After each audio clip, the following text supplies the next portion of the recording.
Hi everyone, welcome back to my channel. My name is Aaron with Aaron Fixes Stuff. Recently I did a video on how to ground an outlet.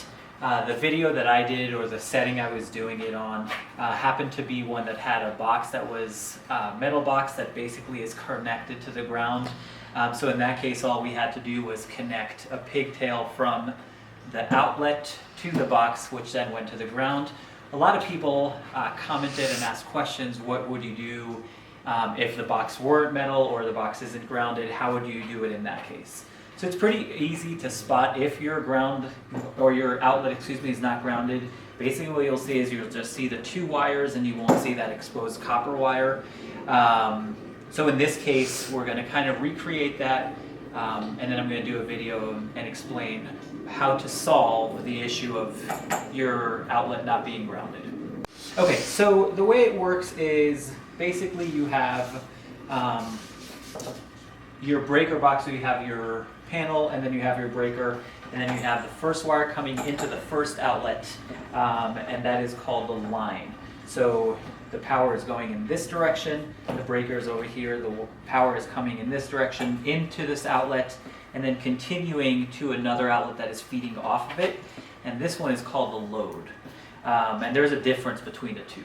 The way to spot the difference versus the load is when I disconnect this one. So if I disconnect, and if and when I disconnect the power from this one, one of the wires is going to stay hot while the other won't.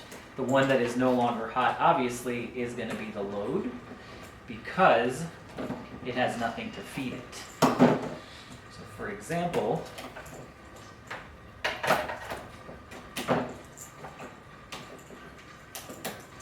knowing that this is our line, this one is still going to remain hot with power, but now anything feeding off of this, and this can continue, these would all not be getting any power because it's not being fed by this.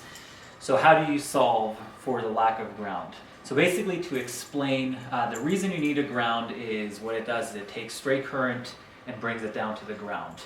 If you install a GFCI, one of these, you may have seen it in your kitchen or your bathroom, that prevents those stray currents, meaning that you don't need a ground after that. So basically all you would have to do is replace this outlet with a GFCI and just put the GFCI over here.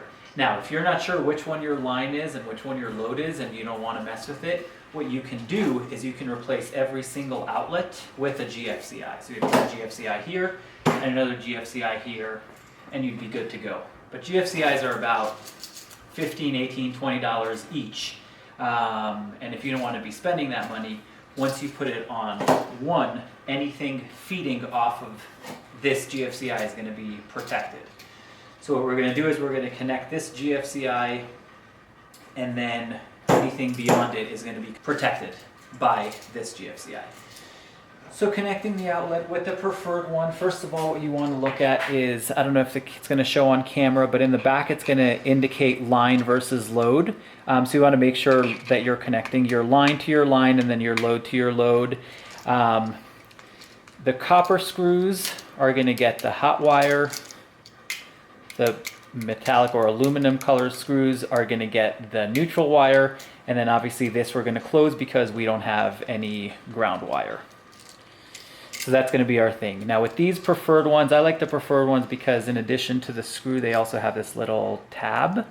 And you can just stick the wire into it behind it and then just close the screw and then it won't come out. Or you can do the loop and then tighten the screw. If you are going to be doing the loop, make sure you're looping it in the same direction as the screw closes. That way when the screw closes, it tightens the loop. If you do it the other way around, it'll just kind of cause that loop to open. So what we're going to do is you're going to connect the GFCI, so the line to the line and then the load, and then anything behind it is going to be protected.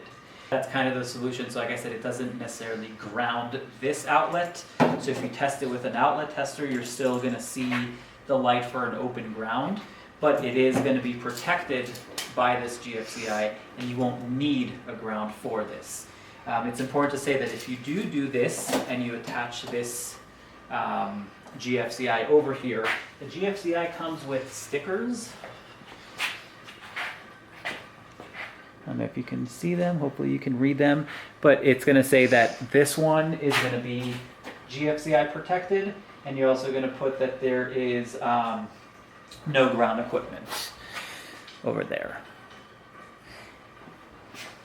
And once you do that, that'll solve the issue.